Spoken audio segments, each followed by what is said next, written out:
Hello everybody and welcome back to another episode of Vegan Proteins Muscles by Brussels Radio. My name is Danny. And I'm 𝐬𝐿𝐫. And this is our 48th episode.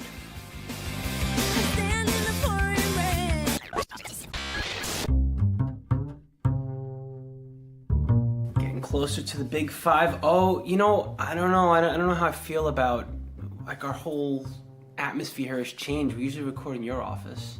Yeah, today we decided to record in the kitchen because this is where there's two places we usually like have really good conversations. One at the dining room table and two in the car.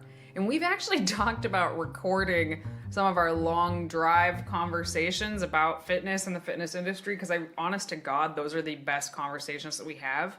But the sound quality would be such garbage in the car that I don't know. I don't think there's a way we can recreate those magical moments for you, but a lot of these podcasts are born of those conversations. So yeah, we just figured we'd move out here. If you hear a lot of clickety-clack in the background, that would be any of our four-legged furry friends walking around. So yeah, I don't know, Danny. All I hear is blah, blah, blah. We should go on a road trip. It's been a while. But we travel enough. We don't need any road trips. Fair enough. So right now should be the middle of March, I believe. Yeah, we're going to be getting home from the cruise right now. So hopefully we're like tanned and happy and all went well there. And I'm sure we'll talk more about that in a later podcast. Maybe we'll even tack a little bit on here. We'll see. But if it's anything like last year, what a hell of a trip that is going to be. Yeah, if nothing else, for like the sunshine alone, I don't know. Like, I'm a pretty happy-go-lucky person, but even I start to feel it around this time of the year from the lack of sunlight and just being indoors all the time because it's so cold outside, you know. But yeah, I'm very much so looking forward to this cruise. I mean, not just a cruise. We're going to Disney also. We're going to Disneyland, being in a wedding, and then going straight onto the cruise. It's going to be wild. Like, we'll be gone for like half the month in March. So anyway, what are we talking about today? Lifting myths. This one in particular for me, like personally, I'm kind of excited about it because, I don't know, I mean, I come from the old school. Like, I started lifting, maybe I haven't been lifting consistently this whole time, but I started lifting, I can't even count, 25 years ago? Holy crap. I'm like ancient, Danny. But anyway, my point here is that so much of this stuff was just like bred from the 80s and the 90s and like just that gym culture. And a lot of it is still there today, you know? Let's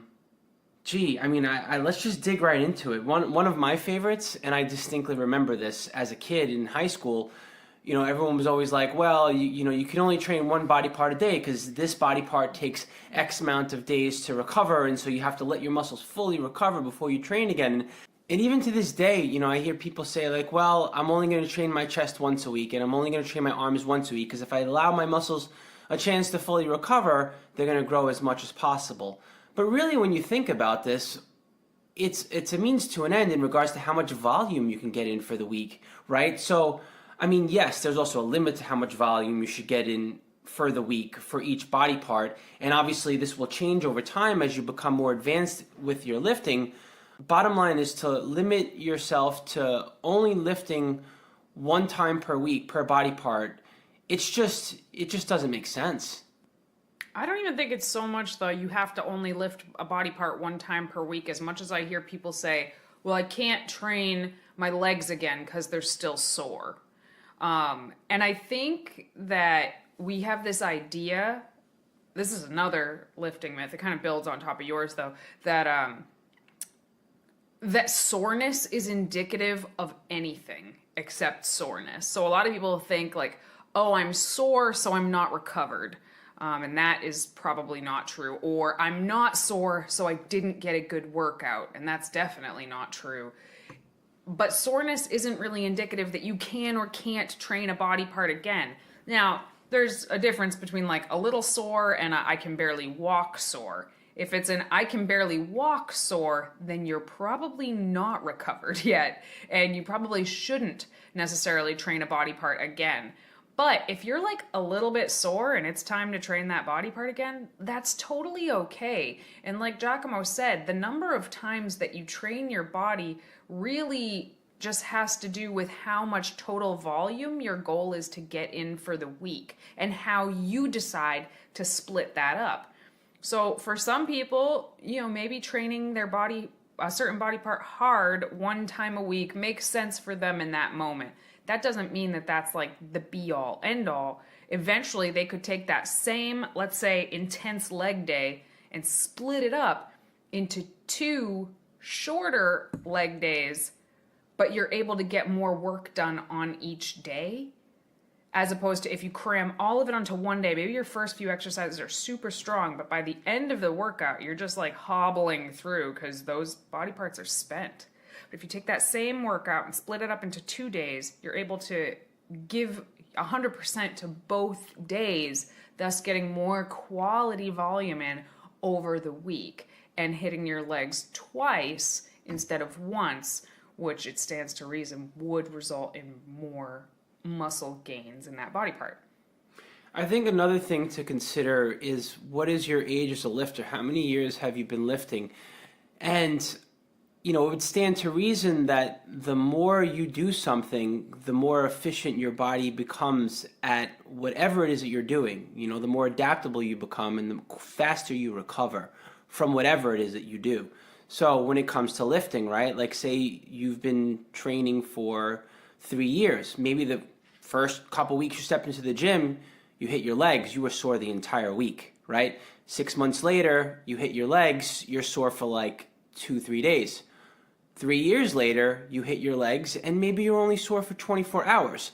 And forget about going off a feel, like just facts, like your muscles are going to recover faster from workouts the longer you lift. So you can actually stimulate your muscles to grow by training them more frequently. Now, once again, this isn't like, I played the frequency card. Don't be like, oh, well, Giacomo said I can train my muscles more often. I'm just going to train my legs 5 times a week. Like, no, there's a limit to everything. Just like there's a limit to how many repetitions you can get in for a week for a body part, there's a limit to how often you can train it. And what that sweet spot is for everyone, depending on how long they're lifting, their genetics, their stress levels, etc., etc. There's a lot to take into account.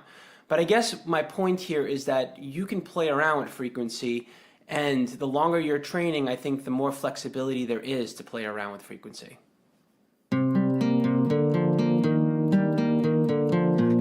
As a listener of this podcast, you're probably very interested in the science and the why behind why we do things in the gym and with nutrition the way that we do. And we really wanted to take a minute to recommend to you folks a publication called MASS, which stands for Monthly Applications in Strength Sport. It is the leaders in the industry sifting through thousands of studies to handpick the most relevant information for lifters. And they are not just looking at one study at a time, but looking at hundreds of studies all together in meta-analysis, which is when you study all the studies to tell us basically what the science says about various aspects of lifting, nutrition, training, recovery, and sleep.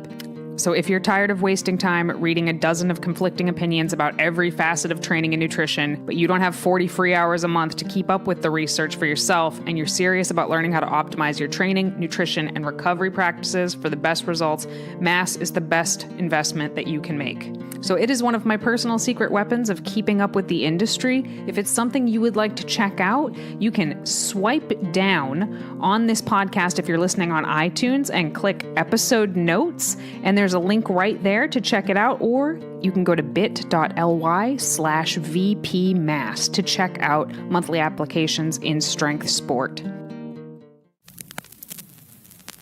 Yeah, I think just to be clear, like when you think of the lifting routines of the 70s, 80s, even 90s, there was chest day and back day and shoulder day and leg day. And as a evidence-based fitness community, we've definitely moved away from that. But on the flip side, there are also people that think that it's optimal. If 1 time per week is bad, then what must be optimal is as much frequency as possible. I'll just hit my full body 5 days a week. And there are people that can do this and have like worked up to this and it makes sense for them, but that does not mean that it is optimal. And I think that's a really important thing to take away from that. Like I know at one point you had worked up to a place where you were bench pressing every time you went to the gym. Pretty much, yeah. But to take somebody who hadn't worked up to that and had them just start doing that would be a mistake. It would actually be detrimental to their progress, possibly put them at a higher risk for injury. And the answer is not always just add more, add more, add more. Sometimes the answer is to back off. Yeah, and it depends on where you're at too. Like sometimes doing something more frequently helps you become better at the skill itself, but not necessarily, it doesn't necessarily help your strength or help your muscles grow in size. You just become more skillful at that movement. So like there's ways to, to use frequency to your advantage, but also it can be detrimental. But like Danny's saying, like it can totally screw with your recovery too and actually cause injury if it's overused. Yeah, so I guess that's a separate myth that's not even on our list.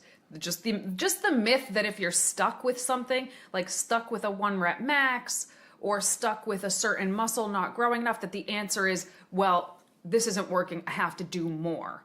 More volume, more intensity, more frequency, more accessory works. I have to do more because I'm stuck. And I would say that is only correct maybe 50% of the time. And the other 50% of the time, it's like we need to either scale back, focus less on this, more on this, or just restructure the training entirely. But oftentimes the answer is not, I'm stuck, let's just do more. And there's this saying, and I absolutely love it, and I think about it all the time actually, and I don't know where it came from, but it's, when the only tool you have is a hammer, every problem starts to look like a nail.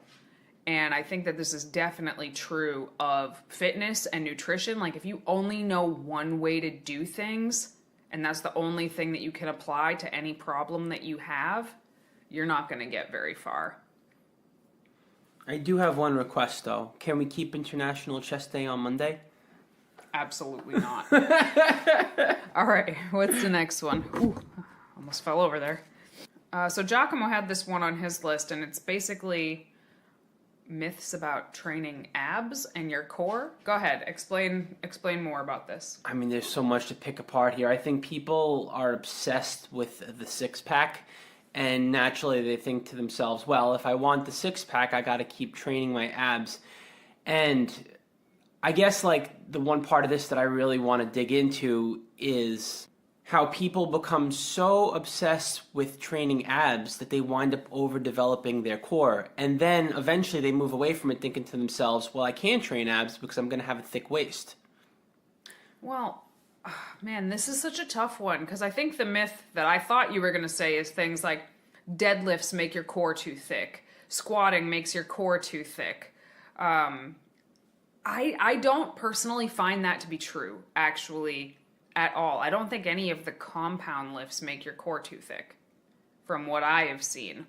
What I think does make your core too thick, because you can train your core to be too thick. Like, your ab muscles are muscles, just like any other muscles. They don't get tighter. You know, that's not a thing. Muscles grow or they shrink. They don't get tighter. So if you're training them and they're getting stronger, they are growing. So while, yes, when you're squatting, deadlifting, overhead pressing, rowing, your abs have the ability to grow and therefore get thicker, it's going to be in proportion to all the other muscles growing as well, your glutes, your hamstrings, your lats, your delts. So your overall waist measurement might be a tiny bit bigger, but your other measurement should be so much bigger that that V taper, that X frame, stays intact.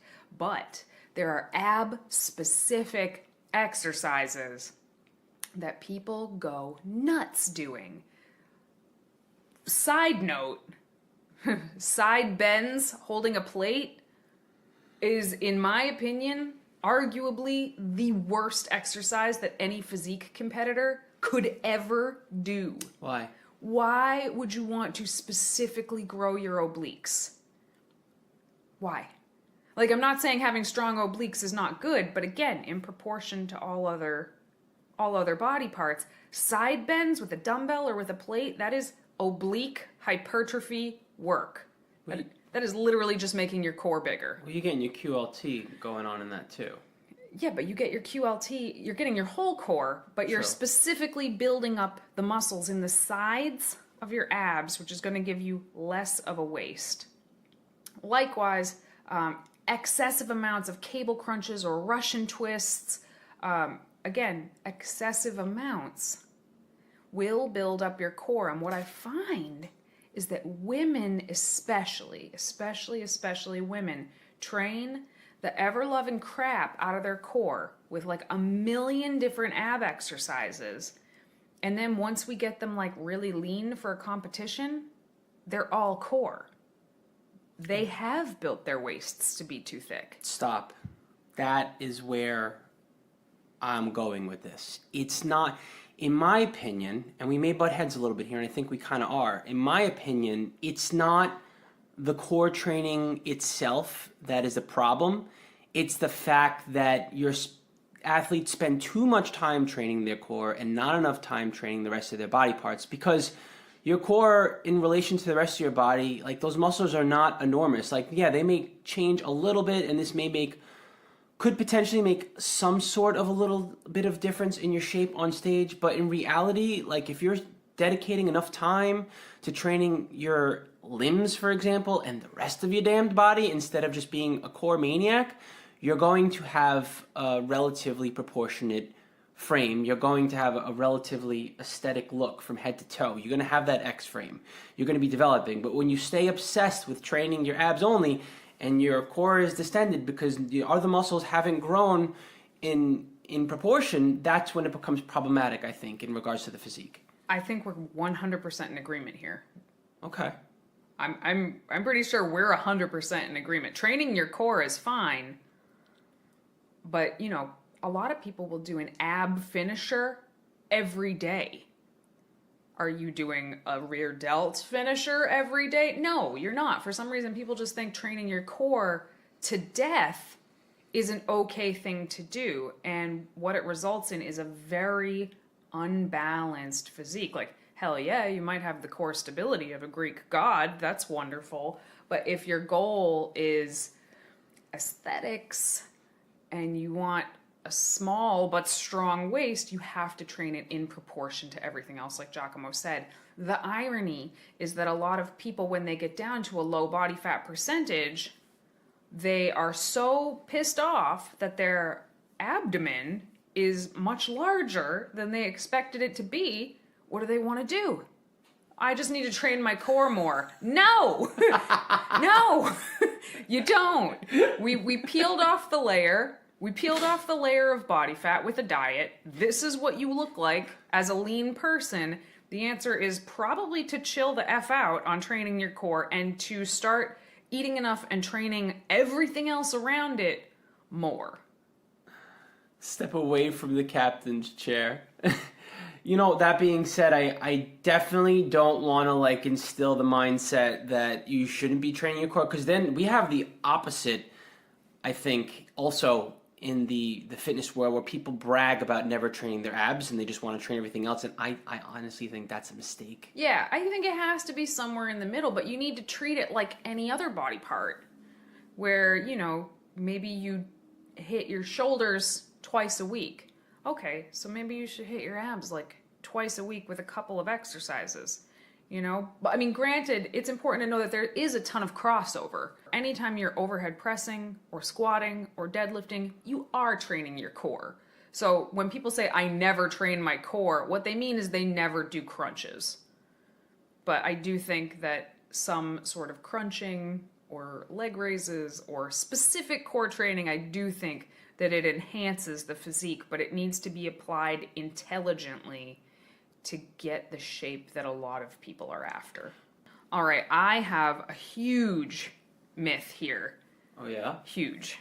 And let's hear it. I see it, I hear it in lots of different forms, but it all comes down to the same thing, and that is this idea of muscle confusion that you need to... So I think P90X is what made this popular, and I am not knocking on P90X because I actually think it's a great program, but this idea that you need to do something different for your muscles all the time because they adapt to it, and you need to keep giving them new stimulus to confuse them into growing, is bullshit. And although I don't hear people say, oh, I need muscle confusion like I did 15 years ago, I do still hear a lot, I need to change it up because my muscles are getting used to it, meaning their program. Okay, well, we can change some stuff up. Like exercise selection probably should stay a lot more constant than people realize. But sets and rep ranges, I think that can vary a little more regularly, like every couple of months, depending, you know? This constant need for variety, like, or someone just loses interest in their training, there is some truth to this. I mean, if you're completely disinterested in your training, then you're just not going to be working hard. But there should be an element of discipline to what you do if you really want to make some progress. And like anything else, practice makes perfect. And this includes the movement patterns in the gym that you want to master. The more that you repeat exercises in similar rep ranges for periods of time as well, the better you're going to become at them, and the better your muscles are going to grow as a result. Yeah, I think a lot of it does come down to when people say, I want to change it up because my muscles are getting used to it. Really, for a lot of people, what they are really feeling is bored. And I totally get that, because there's plenty of times where I'm like, boy, I really, really don't feel like going and doing this particular exercise today because I'm bored with it. But unfortunately, it doesn't matter. Every time you change up a major movement, let's say you change up your, what's a good example?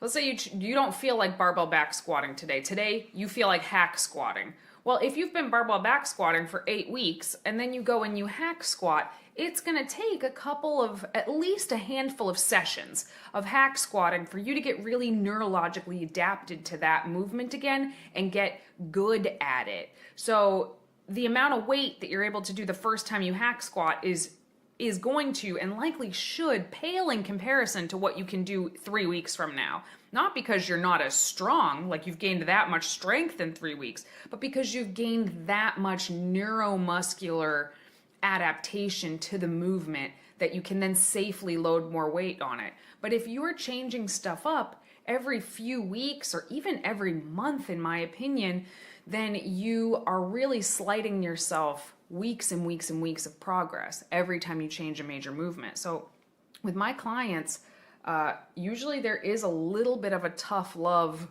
period for people when they're a month into a program. They're like, hey, when are we going to change it up? And I'm like, it's going to be a minute, actually. And that's because we need to see results happening here. And in order to see results happening, like Giacomo said, you have to be disciplined enough to do the boring thing. And that is not sexy to a lot of people. They want a different workout every single day to keep them interested. And for people who really do need variety, I think the place to play with variety is stuff that is really either very lightweight or single joint movements. So, there is still some neuromuscular adaptation that takes place with like a dumbbell bicep curl versus a rope hammer curl, but it's very, very different than a huge compound movement like a pendlay row versus a one-arm dumbbell row. That has a lot more time in between when you're going to be adapted to it than a face pull versus a reverse pec deck. So you can play with some of the lighter weight accessories more frequently, but those major compound movements, find the ones that work for you, stick with them. I would say for at least 8 weeks at a clip, at the very, very least 8 weeks at a clip before you go ahead and make a change. Oh, for sure. And spoiler alert, the longer you've been lifting, the more important it is to stick with those staple movements that work for your body or that you're choosing to focus on. So, for example, at this point, at this stage in the game, I've been training for around 7 years consistently, and there are some exercises that I have intentionally kept the same for multiple years. I mean, like literally 2-3 years of practicing the same exercise for the same body part, like the same row or the same pull down, for example, because I really want my back to grow. So yeah, the longer you're at it, the even less room there is for variety. In the beginning stages, I would say like the first 6 months especially, I think you can get away with switching stuff up a little more often because you're still just learning the actual movements. And you still have to like find the right exercises that fit you like a glove. Yeah, so don't be afraid to play around and experiment. I'd say like your first 6 months in, even like your first year in of training. But then after that, start to really find out what works for you. Yeah, I think that's an important thing to put out there. Like, I agree. In the first 6 months to a year, you could go in the gym and do something different every single day and make progress. So I think for brand new lifters, it's okay to find the fun, but eventually your progress is going to peter out. And this is where it's going to become more important to really buckle down into a system and get used to it being a little bit boring, which I think is where P90X thrived, is because a lot of the people doing it were like trying to get into fitness or get back into fitness, and it kept them interested. And I do think that's important in the beginning. But as you fall in love with lifting, you have to fall in love with the boring thing. This one is for all of our female lifters. This has changed over time, but I think the myth is still very much so alive that if you lift weights, you're going to be bulky and you're just going to be big and overly muscular and manly looking and all of that jazz. And it's just, excuse my French, it's a crock of shit. Like, way back in the day, I think it was deeply ingrained in the gym culture, and thankfully it is changing now. But, and the thing I've heard, even like way back in the day, it's just been like deeply ingrained still in gym culture, is like women wanting to look toned. And if they lift weights, they won't look toned. They'll look muscular. And I've explained this over and over again. I was like, if you want to look toned per se, let's just go with that word, right? Even though I don't like it at all. And I'm sure you probably really strongly dislike that word. But I'm seeing you like eager to chime in over here, but basically just going on the look of saying you want to look toned. What you mean is that you want to be lean with muscle. And so the thought of not lifting weights and just trying to be a smaller person, you're going to wind up just looking like a smaller person. You're not going to have the aesthetics that you're looking for. You're not going to have the physique you're looking for. The lean muscle is what you build when you lift weights. Yeah, so I do hate the word toned. I mean, I absolutely hate the word toned, but I'm not out here trying to police every word that people say. And when someone says, I want to look toned, I know what they mean. So I try to just bite my tongue when I hear it, work with them where they are. But I think when people say toned, they don't always know what they mean. They know the look, but they don't know what it is that achieves that look. And it's exactly what Giacomo just said. But as for the lifting makes women bulky, like, man, I wish. Like, I'm working really, really hard to get bulky and manly looking over here, and it does not happen easily. And I think that's a whole other but connected lifting myth, is just that lifting will automatically make you bulky, period.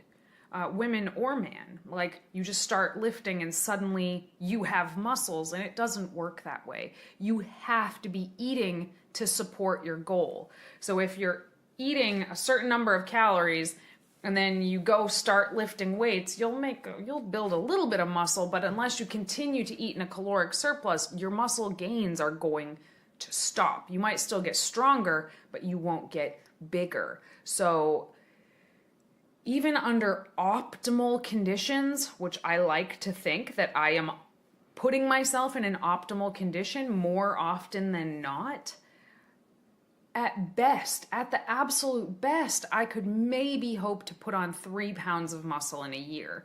And at this point in my life, maybe once upon a time, I could gain 5 pounds of muscle in a year without paying too much attention when I was newer. But still, that's 5 pounds of muscle.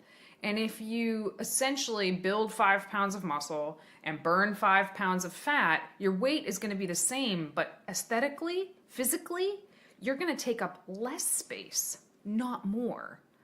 And typically that is a look that people are after when they say, I want to be toned. They want to have more muscle than they currently have and less fat than they currently have. And lifting weights is obviously the way to make that happen. Lifting weights and paying attention to your diet, that's how you do that. It's not running.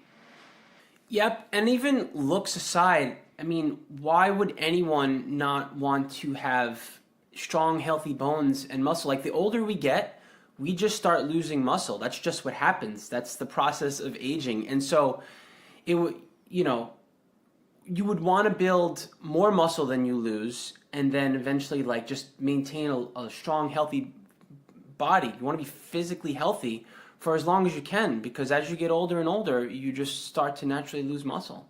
Well, that actually leads us to another myth, which is that lifting is bad for your joints. That's crazy. That's not only is that a myth, as in it's not true, but actually, when properly executed, lifting is outstanding for your joints, for your bones, and for your overall quality of life up into old age. I mean, I'm trying to think about the reasons, like, where was this myth birthed from? I mean, obviously, moving improperly on compound movements, you know, I think that is part of it. The other thing I think that may come into play over here is that when we overwork our body, like, put it this way, our muscles recover faster than our connective tissue. And if we don't allow our connective tissue to recover by eventually, like, just because our muscles can handle the workouts doesn't mean our connective tissue can. And if we don't give our connective tissue a chance to recover, it becomes strained. So I think it's a matter of simply being aware of when the connective tissue needs to recover, even though our muscles can handle another workout. And I think that may have something to do with where this myth has come from. So I think it makes a lot of sense how this myth was born, is that if you don't know how to move your body weight properly, like, can you body weight squat with proper mechanics? Can you deadlift? Can you pick something heavy up off the floor at your house properly and safely? If the answer is no, and then you go to a gym and start loading those same movements, you're going to screw yourself up. So if you can't squat your body weight and then you throw a heavy barbell on your back and start trying to do the same thing without learning the fundamentals of how to move, you're going to hurt yourself. And we're very lucky that in 2019, there's kind of too much information actually, but there's so much information at our fingertips on how to move properly that maybe didn't exist in the 70s, 80s, 90s. You couldn't just walk into any gym back then. Gyms were much less common than they are now. Nowadays, almost everybody has a gym membership. Back then, it was almost unheard of to have a gym membership. So there were not the abundance of personal trainers and physical therapists around that there are today. So if you said squat to somebody back then, they would squat and it could be completely wrong, but they would just keep going and add weight to it. And if you do that, then you're putting your joints under a lot of unnecessary and unsafe stress. Couple that with the fact that we had people like Arnold Schwarzenegger who were lifting tons and tons of weight, which was giving, young guys and gals this idea that in order to build muscle, they also had to lift tons and tons of weight. So now you have bad movement patterns, you're loading it, and then you're loading it maybe more than you actually should in the first place. And I imagine injuries were aplenty. And even today in 2019, you can still easily walk into a gym and find somebody doing something so badly that you're like, that person's gonna break their back. That doesn't mean that lifting is bad for your joints or your bones. It means that improperly loading and moving your body is very bad for your joints and your bones. No, the best, what people used to do, you don't see much of this anymore, but people would literally just slap a belt on, like a Velcro belt around their waist, and they'd be like, all right, now I can move like an idiot. I don't have to focus on how I'm moving because I have this magical belt around me, and that's going to protect me from everything, which is like so ridiculous because that's not even what a belt is intended for. And people would literally just walk around with belts throughout their entire gym session. And even back then, I'm like, what is happening right now? What are you doing? I think it's funny that you're old enough to remember this. Or even worse, the people who wore belts, wait a minute, the other gym members would be like, that person's cheating. They shouldn't be wearing a belt. I'm like, you're both wrong. God, you're killing me. All right. But that said, all of that said, if you first learn how to master your own body without weight, learn how to master your own body movements before you start loading weight onto it. And then when you learn how to lift, take it freaking seriously. Learn how to lift properly with a full range of motion, with safe back, good core bracing, things like that. And what this research shows is that people who do regularly weight train, one, have significantly better bone density because our bones are maintained. So you start losing minerals from your bones after like 35, I think. But you keep more of it from weight-bearing exercises. Like lifting. But other than that, they find that people who weight train regularly actually have better joints, have better movement in day-to-day life, so picking up your kids, putting away your groceries, and they just have a better quality of life into old age. So weight training is outstanding for your body and for your life when done properly. We love teaching just as much as we love writing customized programs for vegans who are into fitness. With our vegan fat loss course, you get the benefit of both. Not only do you get custom macros and also a workout plan, we explain the whys and hows of fat loss throughout our entire self-guided 12-week course.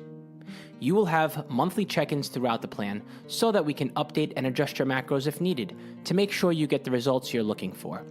You'll receive exclusive access to our VIP area on VeganProteins.com, where you'll have access to our private menu planner and other tools. With a combination of self-guided curriculum, hands-on monthly updates, and access to our private coaching community, you'll be set up for success from the moment you sign up. If your goal is to learn all about how to efficiently lose fat on a vegan diet and apply it to your lifestyle, then this is the course for you.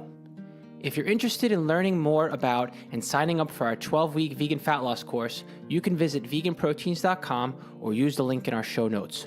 Or you can submit a coaching inquiry by hitting the coaching tab on veganproteins.com. Reach out anytime, as we always look forward to hearing from you. So 2 more things. People do think squatting is bad for your knees. And yes, people do think squatting is bad for your knees, and they think deadlifting is bad for your back. And these are both sort of branches of that same weightlifting is bad for your joints, only if you're doing it improperly. So squatting can absolutely be bad for your knees if you have more weight on your body than you can handle. Then whatever the weakest body part is, for most people, that's going to be somewhere in the glute, maybe glute medius area. Your knees are going to cave in because it's too much weight for that weakest body part. That's going to pull on your IT band or what have you and cause knee pain. It's not squatting. It's squatting more than you can handle. Likewise, with deadlifts, you should only be deadlifting an amount you can deadlift with proper form. If you start deadlifting so much weight that you can't maintain a proper form, yeah, that's going to be bad for your back over the long term for 90% of people. But what I see is a lot of people who cannot deadlift. They cannot do the movement with a PVC pipe. They can't do the movement properly with just a PVC pipe. And then they're going and loading up what they think is the minimum of deadlifting, 135. And they just start going with this like turtle back. And they're getting stronger in this bad position. But eventually that bad position is going to give out. So again, it all comes down to proper form and really making sure that you learn it and maintain it. Respect the form. This one's been around for a while also, actually.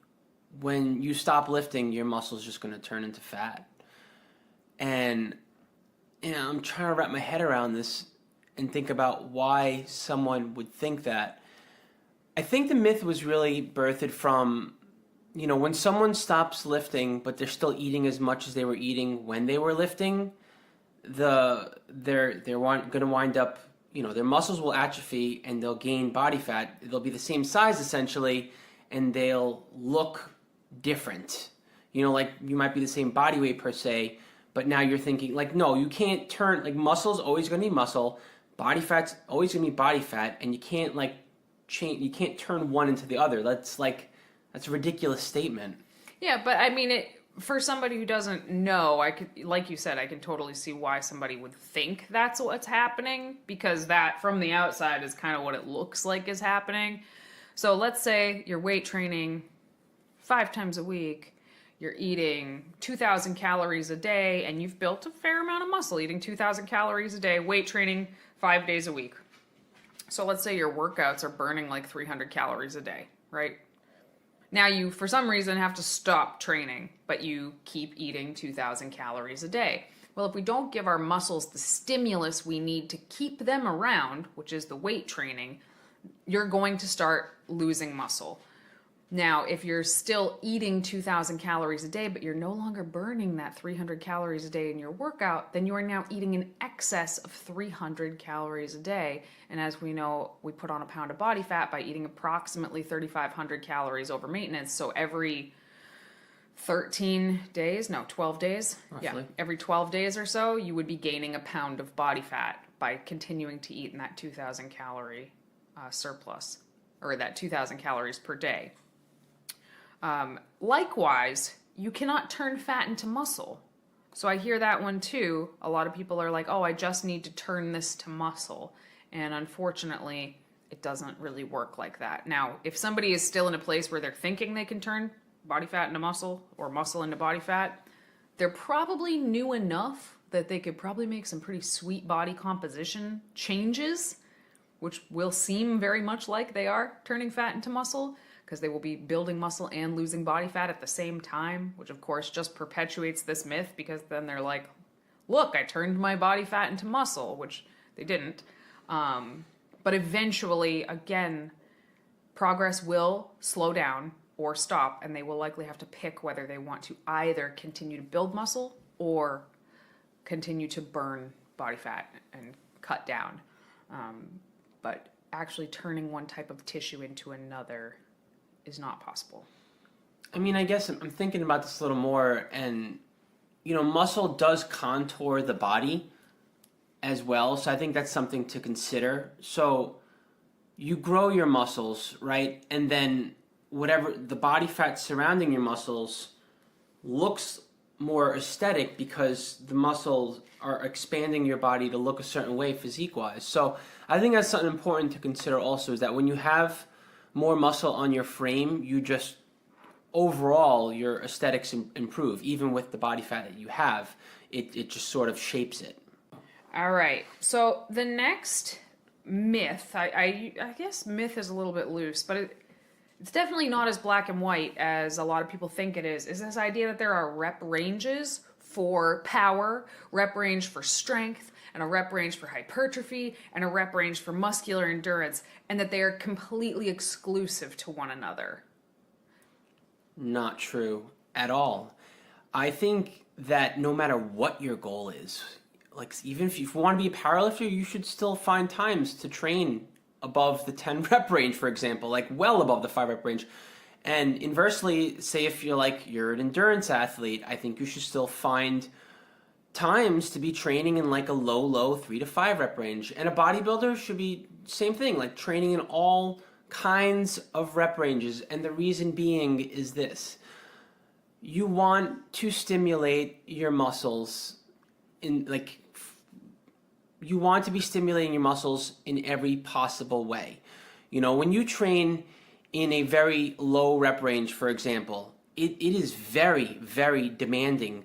Not just on your muscles, but also neurologically. And these things are all connected. You train your nervous system to respond and fire off in a certain way. Your muscles are going to need to adapt and grow to be able to handle that next time.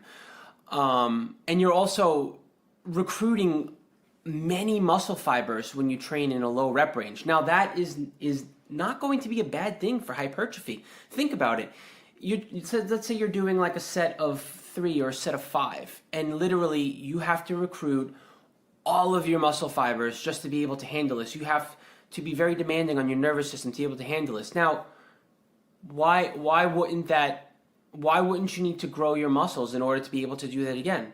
You would be able to. Now, is it the most efficient way to grow your muscles? Not necessarily, but you should still be doing it.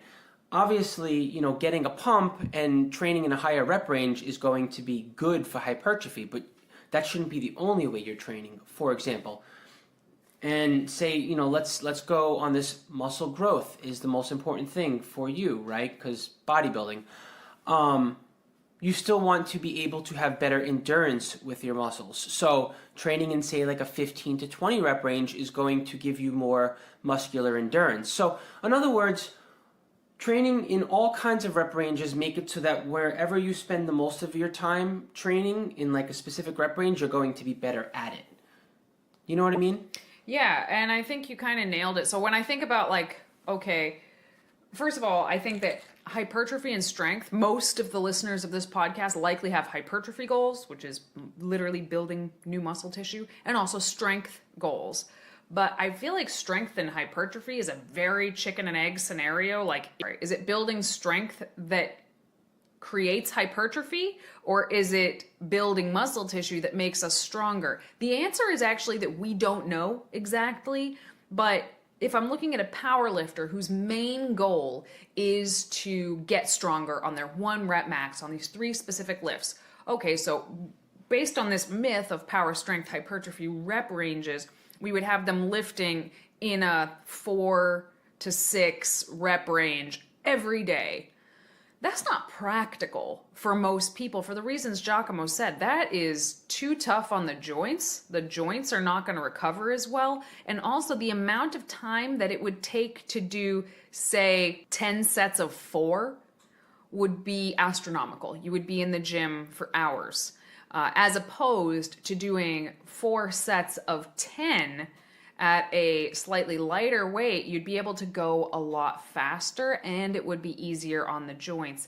And like I said, possibly the hypertrophy benefits could make you stronger, or the strength gains could build muscle tissue. But they overlap so much more than a lot of people would care to think.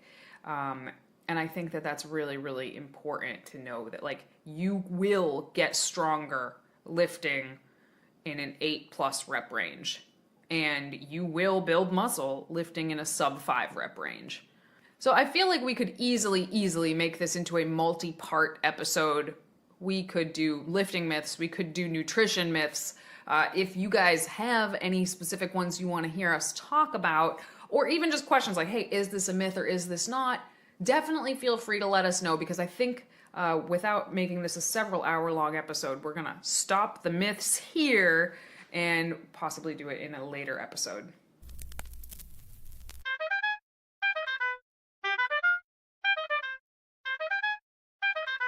Moving on to our Q&A segment of the day. I have one for you, Dan. Let me just mix this up over here. All right. This question is from Simone, or Simmy Collins. Hey, Simmy. She wants to know some hair, makeup, and beauty tips, presumably for competing, I would imagine, right? Well, go ahead, Giacomo. I mean, I do my makeup every day. I practice, and that's how I become All good right, at it. all God, right. come on. This is this maybe would be better suited for a YouTube video. I guess my first tip would be, if you don't know how to do your hair or makeup or what have you for a competition, you need to hire a professional to do it. Because if you try to wing it for a competition, you can pretty easily end up looking like a hot mess, especially the makeup, because it is so over the top on show day. It is not something you would ever wear in real life.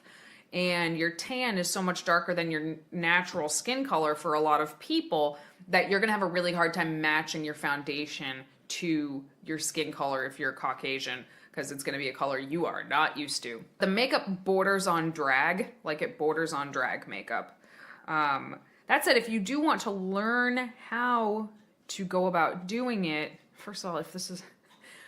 I'm I'm actually kind of surprised that I've gotten this question as many times as I have, because I am such a tomboy, but I've gotten it a lot, so maybe I'll make a YouTube video of it. And Natalie Matthews also has a YouTube video of doing her competition makeup already up on YouTube on the Fit Vegan Chef channel, so I would check that out too.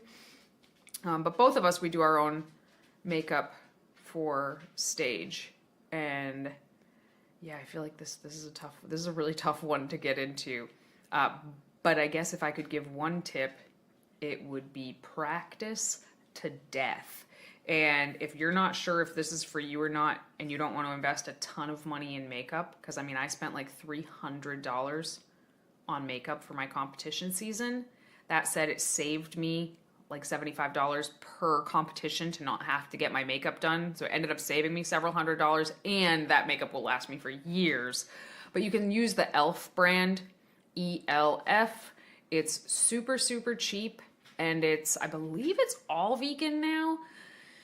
And that's what I would get to try it out to see if this is something you're any good at. And if you decide you are good at it, then you can invest in more quality makeup than that.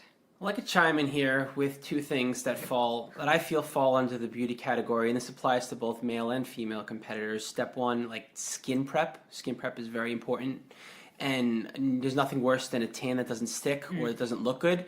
And so making sure to exfoliate and to get a sugar scrub and to start doing that at least 2 weeks out from your show is very important. And I would say follow the instructions of your tanner, and to also preferably get a tanner, get a professional, and the show tanner usually, so that they can fix you up day of, touch-ups behind stage. Most show tans now are vegan. So, yes, just so you know, yes, because they didn't used to be. And Dream Tan is not vegan. Just putting that out there. A lot of people don't know that. Most people aren't using Dream Tan, but enough people are still using Dream Tan. It's the beeswax in the Dream Tan, by the way. So yeah, so skin prep, definitely you want someone to be able to touch you up day of, and the show tanners, they're vegan products almost always. I haven't not run into a circumstance where a show tanner has not had a vegan tanning product, and use their instructions because everyone is different. The other thing I wanted to talk about was glue. Posing trunks or posing suit, you want to be able to glue your bottoms, because the last thing you want is some sort of wedgie. Yeah. You don't want a stage wedgie. And it happens, and when it happens, it ain't pretty. Also, don't glue your suit into your ass, as a tip for me. That happened one time. That was awful. Solid advice, Danny. Just saying. Anyway, if there's enough interest on an actual YouTube video on how I do my show hair and makeup, let me know. There are extensions in my hair, and there are false eyelashes glued to my face. So I guess those are little side tips as well. But if there's enough interest, I will make the video. Just let me know. All right, this is a great question. I don't know who asked it, but what if you find no enjoyment in tracking and just like eating well and lifting? This could be a whole episode, but go ahead, 𝐬𝐿𝐫𝐞. How do we narrow this down? Well, I think portion control is something that you can hone in on without necessarily having to track your food. I think so the first thing I would say you want to do, and I know this is silly to just continue to drive this point home, but you really do want to make sure, if nothing else, that you're getting enough protein for the day. I'm never going to get tired of saying that because it's true. I would say, like, focus on getting some sort of a protein-dense food in with most of your meals throughout the day if you enjoy lifting. And doing that in and of itself is going to help promote muscle recovery and muscle growth. I'd say that is of the utmost importance. You don't have to obsess over about it, but have something with protein in it with every meal. That will also keep you satiated to the point where you won't wind up overeating. And then outside of that, I would say, like, be mindful of the caloric density of the foods that you're eating. You don't necessarily have to start plugging in foods in macroing to understand that vegetables are voluminous and candy is calorically dense, for example. Like, if you have a plate full of vegetables that you're not going to get a whole lot of calories in it. But if you have a handful of candy or a handful of nuts, there's a lot less of it, but you're going to be getting more calories out of it. So I would say pay attention to the caloric density of food. Start trying to understand what foods pack more calories in a smaller serving, and what foods pack less calories even in larger servings, and to also have protein with every meal. And to also focus on getting in nutritionally dense foods. I think if you focus on getting in nutritionally dense foods at the core of what you're doing, you're also going to wind up feeling more satiated, treating your body better so it's going to perform better, and just taking care of your health. I gotta add to this one because I love this question so much. First of all, there's no shame in not enjoying tracking and not wanting to track and just liking to lift. Like, that's totally okay. What you have to ask yourself is, how serious are you about your lifting? Like, is this just a hobby that you do because it relieves stress and feels pretty good? Or is this something you actively want to make progress on? Because this goes way back to the earlier part of the episode, people who just enjoy variety in their workouts. No, they're not going to make the best progress out there, but if they're doing it because they like it and they're having fun, who cares? Like, that's totally fine. Same thing applies here.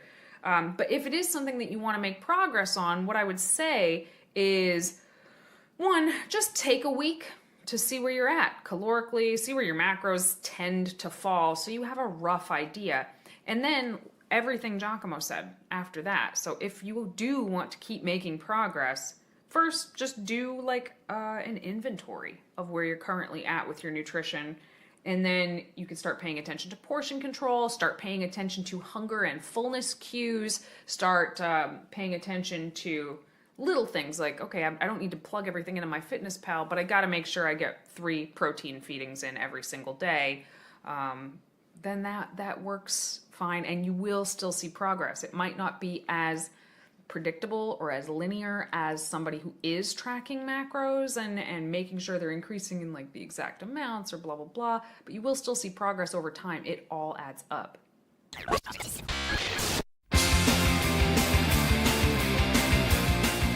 All right, and that concludes another episode of Vegan Proteins Muscles by Brussels Radio. Feel free to stay in touch with us at Vegan Proteins and at Muscles by Brussels. On the social medias, we're on Facebook, YouTube, Twitter, Instagram, you name it. Stay in touch. Let us know what you want us to talk about. Let us know what you think of this episode. Once again, my name's 𝐬𝐿𝐾𝐭. And I'm Danny. And we'll talk to you soon.